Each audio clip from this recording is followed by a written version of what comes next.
Vimama a commencé le développement des chaussures Five Fingers en 2005 et nous les distribuons en France depuis 2009.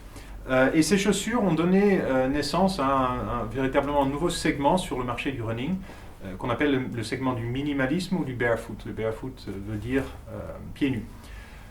Ce segment-là se distingue par des chaussures qui n'ont pratiquement ou pas d'amorti et où les chaussures ont un certain nombre d'éléments en commun qui les distinguent.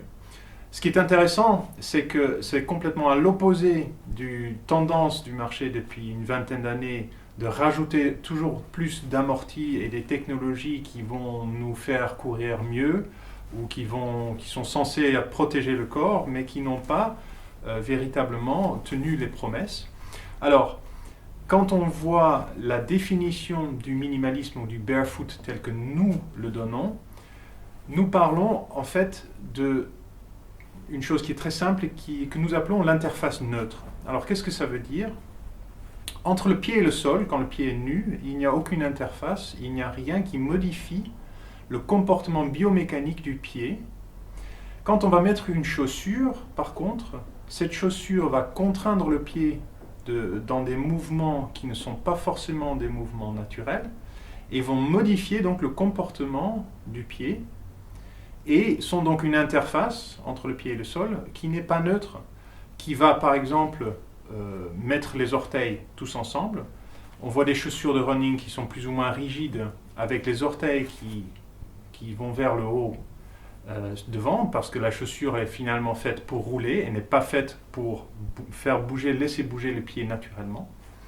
Il y a aussi des talons qui ont été ajoutés de plus en plus épaisses avec de la mousse, de l'air, du gel, plein de technologies.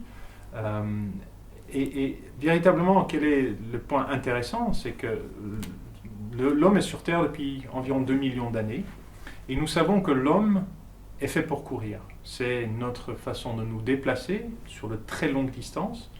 C'est pour aller chasser, pour chercher à manger, pour éviter à se faire chasser ou manger par d'autres prédateurs.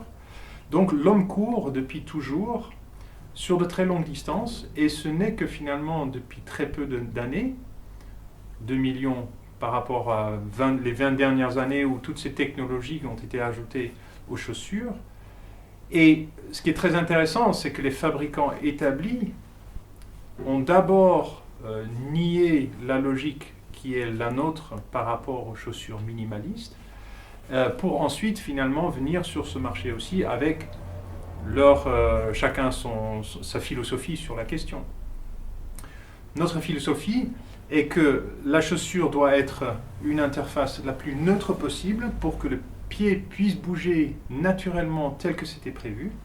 Et pour cela, on a réuni dans les chaussures Five Fingers les 4 éléments qui sont les orteils qui sont libres, qui peuvent véritablement bouger individuellement, la semelle qui est très fine, donc qui permet de sentir les aspérités du sol, et nous avons des centaines, voire des milliers de récepteurs nerveux sous le pied qui nous renseignent sur notre station debout, qui nous donnent les informations par rapport à notre équilibre, par rapport à notre situation, nos mouvements dans l'espace.